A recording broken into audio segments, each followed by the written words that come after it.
जय हिंद प्यारे साथियों। आज हम आपको पढ़ाने जा रहे हैं अधिवेशन। जैसा कि मैं स्टार्ट करने जा रहा हूँ अभी अपने एक नए संस्थान के माध्यम से, जो कि विद्या अकेडमी के नाम से स्टार्ट हो रहा है। और इसमें आपको ढेर सारे अदर एग्जाम के लिए तैयारी करवाएंगे और क्लास 10 के बच्चों के लिए भी बहुत अच्छे तरीके से तैयारी करवाई जाएगी। उसमें 6, 7, 8, 9, 10th and all other competitive exams के बच्चे भी पढ़ सकते हैं।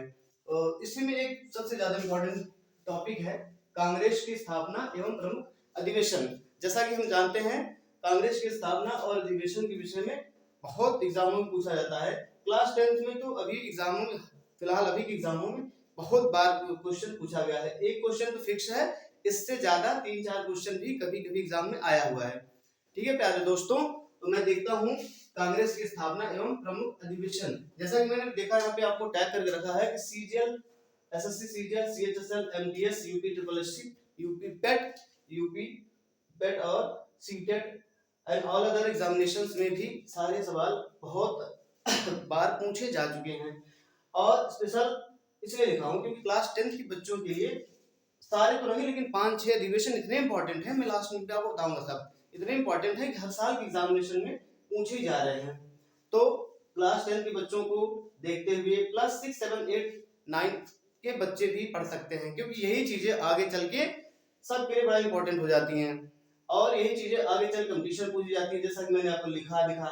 ठीक है, तो इस तरीके से इस सारी मैप, इंडिया के मैप को सिखा करके मैपिंग के माध्यम से आपको अधिवेशन तथा कांग्रेस की स्थापना के विषय पूरी बात बताने जा रहा हूँ। तो चलो दोस्तों चलते हैं। तो जैसा कि मैंने लिखा है कि कांग्रेस की स्थापना एवं प्रमुख अधिवेशन, तो कांग्रेस की स्थापना हम देख रहे हैं कि कांग्रेस की स्थापना 28 दिसंबर 1885 को हुआ था।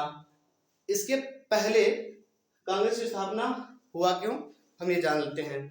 कांग्रेस की स्थापना की जरूरत पड़ी जब हमारा देश अंग्रेजों की गुलामी से जूझ रहा था, तो हमारे पास कोई संस्था थी नहीं। लोग, हमारे देश के लोग छोटे छोटे अपने वो छोटा छोटा समूह बना करके इनसे वॉर कर रहे थे, युद्ध कर रहे थे, लड़ाई ले रहे थे।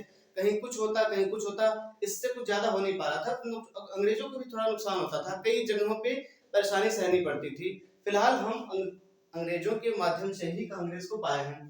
तो उसमें इन्हीं कांग्रेस के स्थापना होने से पहले ये इसके संस्थापक ए.ओ. ह्यूम ने सोचा, इसी के दिमाग में उपस्थिति कि उसने सोचा कि हम इनको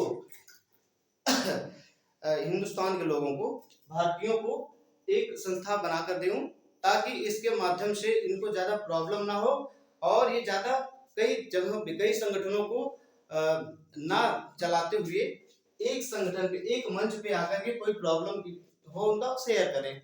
और ये इन्होंने, अंग्रेजों ने अपने खुद फायदे के लिए बनवाया था, लेकिन बाद में धीरे धीरे जैसे ही समय बीतता गया, कांग्रेस बड़ी होती गई और इन्हीं के अपोजिट हो गई। तो कांग्रेस का प्रमुख रूप से संस्थापक ए.ओ. ह्यूम था। उसने, ये एक रिटायर्ड अधिकारी था। उसने सबसे पहले कांग्रेस की स्थापना 1850 में की, 85 में की। उसके देखो नामकरण जो है दादा भाई नौरोजी ने किया। हालांकि ए.ओ. ह्यूम ने इसका नाम भारतीय राष्ट्रीय संघ रखा था। बाद में इसी को दादा भाई नौरोजी ने उस समय बाद में इसका कांग्रेस रख दिया, जिसमें भारतीय राष्ट्रीय कांग्रेस रखा। अच्छा, उस समय वायसराय कौन था? Lord Dufferin. ठीक है, तो हम प्रमुख बातों पे आते हैं जिससे हमारा बार बार क्वेश्चन पूछा जाता है। ठीक है, तो कांग्रेस का पूछा जाता है प्रथम अधिवेशन कब हुआ। कांग्रेस का प्रथम अधिवेशन, जैसा कि हमने कहा, 28 दिसंबर 1885 को इसकी स्थापना हुई। उसके बाद इसका अधिवेशन हुआ। प्रथम अधिवेशन देखा गया कहाँ किया जाए। अधिवेशन की बात चल रही थी तो ये हुआ कि पहले पूना किया जाए, लेकिन बाद में कांग्रेस का प्रथम अधिवेशन मुंबई में किया गया। 1885 में बम्बई, आज मुंबई कहा जाता है, बम्बई में किया गया। उसमें शुरू में जब पहली बार अधिवेशन हुआ तो उतना ज्यादा लोग जागरूक थे नहीं, भारत में कुछ बहुत ज्यादा लोग जागरूक नहीं थे। तो धीरे धीरे लोगों को इकट्ठा किया गया, तो टोटल 72 प्रतिनिधियों ने भाग लिया और कांग्रेस का प्रथम अधिवेशन बम्बई में हुआ, जिसमें सिर्फ 72 लोगों ने प्रतिभाग किया। ठीक है, उसके अध्यक्ष थे बिमल चंद्र बनर्जी, जो कि हिंदू थे। बम्बई के ये जो अधिवेशन हुआ था ना बम्बई के गोकुलदास देव प्रताप संस्कृत विद्यालय में, इसका अधिवेशन हुआ। तो जब यहाँ पे अधिवेशन हुआ तो अंग्रेजों ने तो मजे ले लिया, कह रहा है कि अरे ये तो ऐसी संस्था है जिनका कोई देख रेख नहीं करने वाला है, क्योंकि 72 यानी एकदम अल्प मत में सूक्ष्म संस्था के नाम से इन्होंने मजाक करना शुरू किया। इसीलिए धीरे धीरे धीरे धीरे कांग्रेस बड़ी होती गई। तो हम क्रम से प्रथम अधिवेशन जब पूछा जाए, और यही क्लास 10 के लिए भी इंपॉर्टेंट है, क्योंकि बार बार क्लास 10 में पूछा जाता है। क्लास 10 में तो वैसे पूछा ही जाता है, लेकिन अदर कॉम्पिटिटिव एग्जाम में भी पूछा जाता है कि सबसे पहला अधिवेशन कब हुआ, 1885 में। कहाँ हुआ? मुंबई में। आज मुंबई, लेकिन उस समय बम्बई कहलाता था। ठीक है, तो 1885 में पहला हुआ, उसके बाद धीरे धीरे ऐसे बढ़ता गया। ठीक है, प्रथम अधिवेशन यहाँ पे हुआ। अच्छा, अधिवेशन हम अभी 4 देखते हैं, उसके बाद डिस्क्रिप्शन कुछ और बताते हैं। अधिवेशन 1885 पहला बम्बई में, दूसरा कोलकाता में हुआ। जैसा कि मैं देख रहे हैं कि दूसरा अधिवेशन कलकत्ता में हुआ। 1886 में दूसरा अधिवेशन दादा भाई नौरोजी के अध्यक्षता में कोलकाता में किया गया। अब वो देखो क्या थे, पारसी थे। ठीक है, और अब चलते हैं तृतीय अधिवेशन पे। तो कांग्रेस का तृतीय अधिवेशन मद्रास में हुआ, जो आज चेन्नई है। तृतीय अधिवेशन मद्रास में हुआ। मद्रास में कांग्रेस का तृतीय अधिवेशन हुआ। उसमें उसके अध्यक्ष कौन थे? बदरुद्दीन तैयब जी। और ये देखते रहो, वो मुस्लिम थे। ठीक है, उन्होंने प्रथम मुस्लिम अध्यक्ष मतलब प्रथम मुस्लिम अध्यक्ष थे। तो सवाल पूछा जाता है बार बार कॉम्पिटिटिव एग्जाम में, यूपी ट्रिपल में कई बार पूछा, एसएससी में भी कई बार पूछा। ठीक है, यहाँ तक कि पीसीएस में भी कई बार पूछा गया है कि प्रथम मुस्लिम अध्यक्ष, कांग्रेस का प्रथम मुस्लिम अध्यक्ष कौन था? तो आप कहोगे बदरुद्दीन तैयब जी। ठीक है, तो क्रम से चल रहे हैं अभी। फर्स्ट अधिवेशन मुंबई, सेकंड अधिवेशन कोलकाता में, और थर्ड अधिवेशन मद्रास में। ठीक है, उसके बाद इसी तरीके से अधिवेशन बढ़ता गया। फिर और चौथा अधिवेशन हुआ कहाँ पे? इलाहाबाद में चौथा अधिवेशन 1888 में, 85, 86, 87 और 88। उसके अध्यक्ष कौन थे? George Yule. प्रथम ऐसा अध्यक्ष था जो विदेशी था, यानी प्रथम अंग्रेज अध्यक्ष था जो ईसाई था। तो अभी हमने देखा कि 4 लगातार अधिवेशन में 4 अलग अलग जगहों पे 4 अलग अलग कैटेगरीज के माध्यम से अलग अलग संप्रदायों के लोगों को अधिवेशन में नेतृत्व दिया गया। इसका क्यों हुआ? ऐसा इसलिए क्योंकि हमें पूरे भारत को इकट्ठा करके पूरे भारत के सारे लोगों को इकट्ठा करना था। इसीलिए अलग अलग अधिवेशन अलग अलग जगह पे अलग अलग संप्रदाय के लोगों के द्वारा किया गया। ठीक है, इससे ये था कि हमें पता चले कि लोग हमारे पूरे देश में इकट्ठा हो, और सारे लोगों के लिए पता चले कि भाई कांग्रेस जो है सारे लोगों के। अगर कहीं एक जगह होता तो ये होता कि भाई कांग्रेस वहीं के लिए है, लेकिन हम देख रहे हैं मुंबई हुआ, कोलकाता हुआ, मद्रास हुआ। ठीक है, ऐसे चारों तरफ यहाँ प्रेसिडेंसी हुआ करती थी, लेकिन ऐसे सिर्फ आगे बढ़ता गया। ठीक है, तो फिर जैसे जैसे ये अधिवेशन आगे बढ़ता गया, हम चलते जाएंगे। फिर हुआ कांग्रेस का अधिवेशन हुआ 1896 में। ठीक है, 1896 में अधिवेशन, फिर जब 1896 में अधिवेशन फिर वहीं आ गया कोलकाता। उसमें कौन अध्यक्ष थे? रहमतुल्लाह सयानी। ये पहली बार देखो, वंदे मातरम पहली बार कहाँ गाया गया? 1996 के अधिवेशन में पहली बार वंदे मातरम गाया गया। ठीक है, 1896 में पहली बार वंदे मातरम गाया गया। इसी तरीके से हम पूछा जाता है, जब भी सवाल पूछा जाएगा आप इसका जवाब देते रहोगे। ठीक है, पहली बार वंदे मातरम कहाँ गाया गया? 1996 के अधिवेशन में, रहमतुल्लाह सयानी के अध्यक्ष थे। उसके बाद फिर आगे बढ़ते गए, फिर वाराणसी आया 1905 में, अगला अधिवेशन वाराणसी हुआ। ठीक है, उसमें अध्यक्ष गोपाल कृष्ण गोखले थे, जिन्होंने बंग भंग आंदोलन के समर्थक थे। और यही बड़ी इंपॉर्टेंट सवाल है, पूछा जाता है गांधी जी के राजनीतिक गुरु कौन थे? तो आप बताओगे गोपाल कृष्ण गोखले गांधी जी के राजनीतिक गुरु थे। बड़े इंपॉर्टेंट क्वेश्चन है, बार बार कई एग्जाम में पूछा गया। ठीक है, इसलिए इसको आपको ध्यान देना है और बार बार इसको रिवीजन करते रहना, बार बार वीडियो देखना है और बार बार आपको रिवीजन करते रहना है। ठीक है, फिर आगे हम बढ़ते हैं, 1907 की बात आती है। ठीक है, चलता रहा देखो 1907 की बात, अधिवेशन चलता। हालांकि अधिवेशन रेगुलर टर्म पे हुआ, लेकिन हम आपको देख रहे हैं कि बार मतलब इसमें सिर्फ वो अधिवेशन हम पूछ रहे हैं, सिर्फ वो अधिवेशन पूछ रहे हैं जिसमें हमारा इंपॉर्टेंट है। 1907 में अधिवेशन कहाँ हुआ था? सूरत में। सूरत में जो हुआ था वो रास बिहारी बोस इसके अध्यक्ष थे और कांग्रेस का विभाजन नरम एवं गरम दो दल में हो गया था। कांग्रेस में देखो पहले सोचते थे कि कांग्रेस बड़ा अच्छा तो था ही, लेकिन उसमें कुछ ऐसे थे जो चाटुकारिता नहीं करना चाहते अंग्रेजों के, तो इसी के माध्यम से नरम और गरम दलों में बट गया। ठीक है, तो 1907 में सूरत अधिवेशन में कांग्रेस का विभाजन हो गया दो दलों में, वो हुआ नरम और गरम दल। ठीक है, ऐसे ही हमारा अधिवेशन आगे बढ़ता जा रहा था।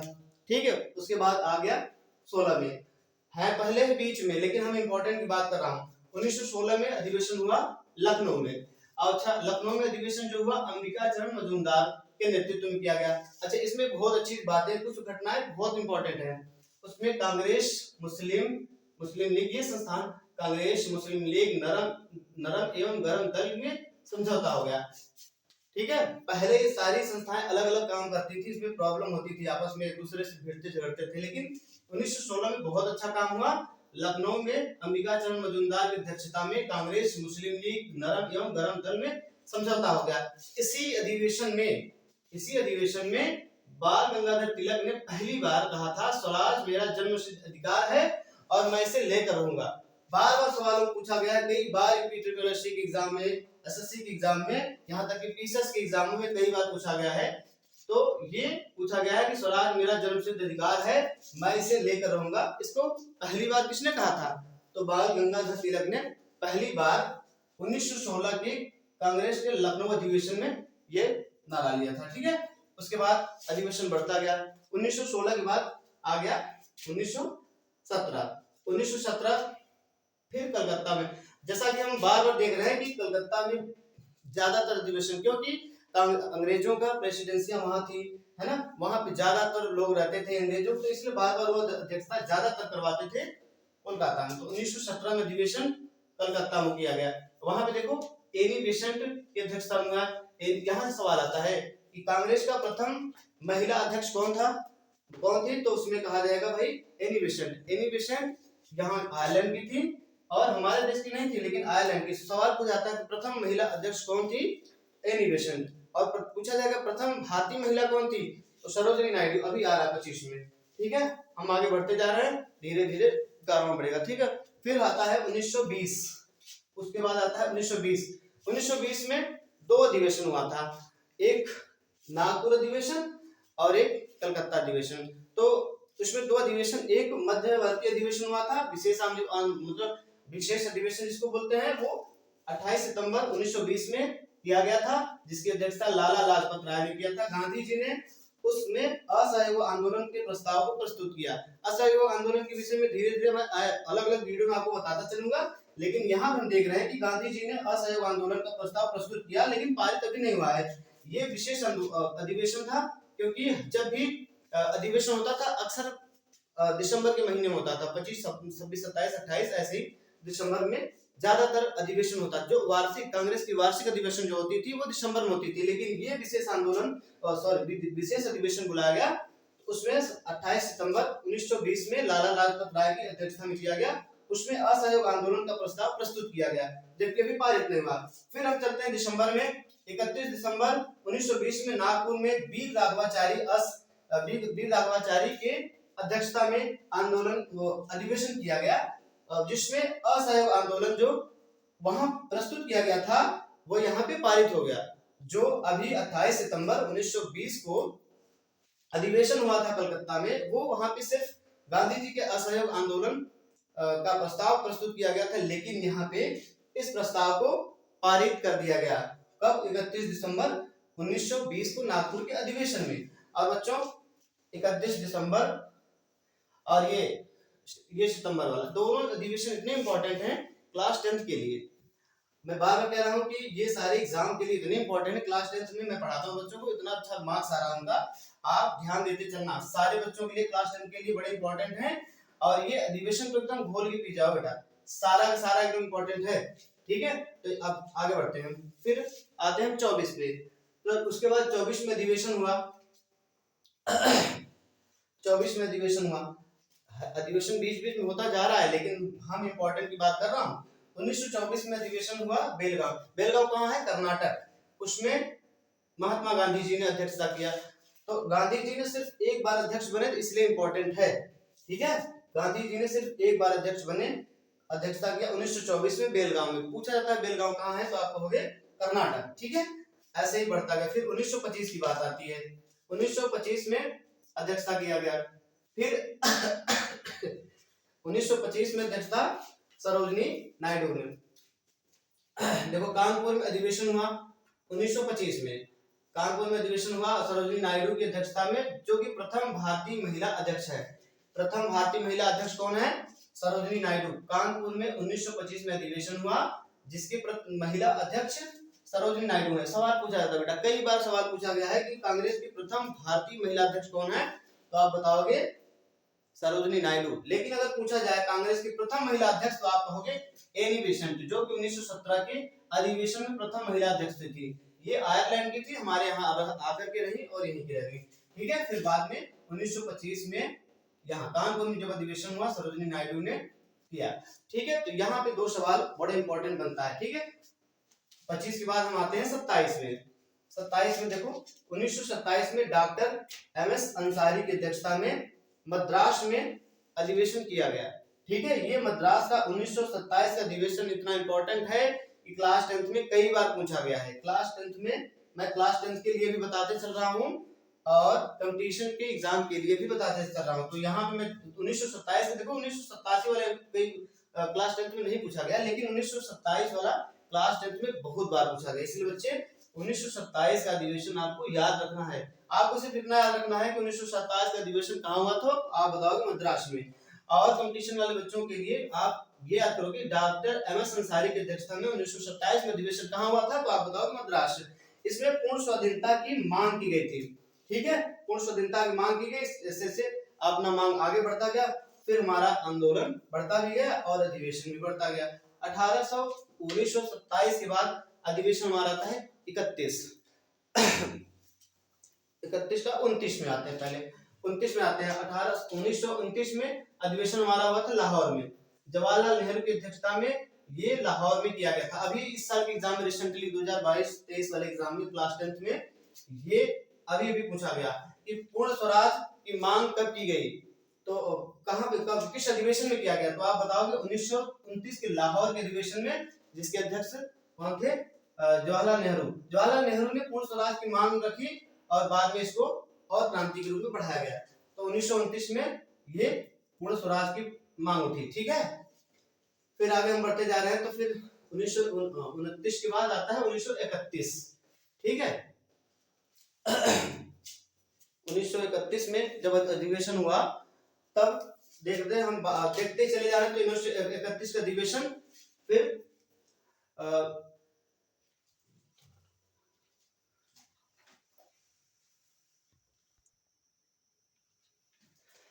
ठीक है, अधिवेशन 1929 तक हुआ। उसके बाद 1931 का अधिवेशन देखते हैं, कराची में हुआ था।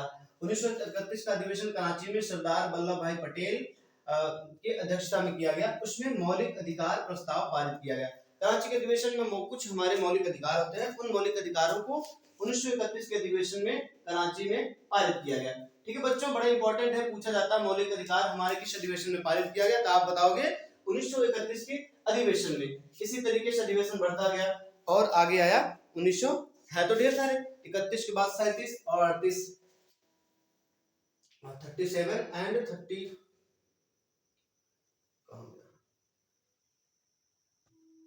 ये हरिपुरा, अच्छा ये थोड़ा मिस्टेक हो गया, 37 38 है हरिपुरा और त्रिपुरी में, ठीक है। तो हरिपुरा 38 ये 37 38 है, हरिपुरा और त्रिपुरी में अधिवेशन हुआ। उसके अध्यक्ष सुभाष चंद्र बोस, सुभाष चंद्र बोस ने यहाँ पे अधिवेशन किया। तो फिर उसके अध्यक्ष हुए, हरिपुरा में अधिवेशन हुआ। और इसमें देखो प्रथम बार सॉरी ये 37 में 37 का अधिवेशन स्टेप होगा। 37 का 1937 का अधिवेशन प्रथम बार गांव मतलब वो हुआ फैजपुर में, यूपी में हुआ। फैजपुर यूपी में है, वहां पे अधिवेशन हुआ। 1937 में अधिवेशन फैजपुर में हुआ। उत्तर प्रदेश में जवाहरलाल नेहरू की अध्यक्षता में यहाँ पे अधिवेशन किया गया। प्रथम बार पहली बार ये अधिवेशन गांव में किया गया, पहली बार। अभी तक तो जब भी होता था सब अर्बन एरियाज में यानी शहरी एरिया में होता था, लेकिन पहली बार ये फैजपुर कहाँ है, उत्तर प्रदेश में 1937 में प्रथम अधिवेशन हुआ फैजपुर में, और ये पहली बार गांव हुआ। उसके बाद 38-39 में 2 अधिवेशन, इसके अध्यक्षता कौन की, सुभाष चंद्र बोस ने। हरिपुरा में हुआ था 38 में, त्रिपुरी हुआ था 1939 में। त्रिपुरी एमपी में है, जबलपुर में है, जबलपुर में त्रिपुरी है, 1939 में हुआ। और 1938 ये गुजरात में, ठीक है, 1938 गुजरात में। ये दोनों अधिवेशन के अध्यक्ष कौन थे, सुभाष चंद्र बोस। हाँ, हालांकि 1938 के बाद 1939 में जब अधिवेशन हो रहा था, तो इनके अपोजिट में ये सुभाष चंद्र बोस ने गांधी जी के अपोजिट में जाकर के इनके गांधी जी के सहयोगी पट्टाभी सीतारमैया को उन्होंने हरा दिया था। बाद में उनके सम्मान में, गांधी जी के सम्मान में ये सुभाष चंद्र बोस जी ने इस अध्यक्षता से इस्तीफा दे दिया। बाद में उसके बाद राजेंद्र प्रसाद जी बने। फिलहाल इनकी सम्मान के लिए उन्होंने छोड़ दिया। उसके बाद अधिवेशन आगे बढ़ा, तो अधिवेशन में उसके बाद आता है 1940 से 45। वो उसमें स्थान कोई सुनिश्चित नहीं किया गया था, क्योंकि उसी समय चल रहा था, उसी समय हो रहा था सेकेंड वर्ल्ड वॉर, द्वितीय विश्व युद्ध हो रहा था। इसीलिए 1940 से 45 में अबुल कलाम आजाद को अध्यक्षता सौंपा गया। तो पूछा जाता है, देखो ये सबसे लंबे समय तक अध्यक्ष तथा सबसे युवा अध्यक्ष बने रहे। सवाल पूछा जाता है, कई बार एग्जामों में पूछा गया है कि सबसे लंबे समय तक अध्यक्ष कौन रहे। तो सबसे लंबे समय तक अध्यक्षता जो करने वाले हैं वो अब्दुल कलाम आजाद हैं। और ये सबसे लंबे समय तक अध्यक्ष भी रहे, और सबसे युवा अध्यक्ष, सबसे कम उम्र में अध्यक्षता इन्होंने किया, और सबसे लंबे समय तक अध्यक्षता किया। ठीक है, इसी तरीके सवाल पूछी जाती है बार बार। तो इन सवालों, जितने ये क्वेश्चंस लिखे हुए हैं, सारे के सारे एग्जाम में पूछे जाने वाले क्वेश्चन है। इसलिए आपको बड़े इंपॉर्टेंट ये चीजें हैं, इनको याद रखना है और बार बार रिवाइज भी करना है। तो 1940 से 45 तक यहाँ हुआ। उसके बाद अध्यक्षता 1947 में, फिर 1947 में, देखो 1947 में अध्यक्षता कहाँ हुआ, मेरठ में। मेरठ में कहाँ, किसके अध्यक्षता में, जेबी कृपलानी। इस स्वतंत्रता के समय में उन्होंने, जेबी कृपलानी ने अध्यक्षता किया। कहाँ पे हुआ था ये, मेरठ में। मेरठ में जेबी कृपलानी की अध्यक्षता 1947 में किया। उसके बाद इसी तरीके से अध्यक्षता बढ़ता गया, और फिर लास्ट में भारत जब स्वतंत्र होने के बाद भारत स्वतंत्र होने के बाद 1948 में एक अधिवेशन और होता है, लास्ट अधिवेशन, 55वां अधिवेशन कहाँ हुआ है, 1948 में जयपुर में हुआ। पट्टाभी सीतारमैया 55वां अधिवेशन, मतलब ये अधिवेशन का 55वां यानी लास्ट बैठक था। पट्टाभी सीतारमैया की अध्यक्षता में जयपुर में अधिवेशन हुआ।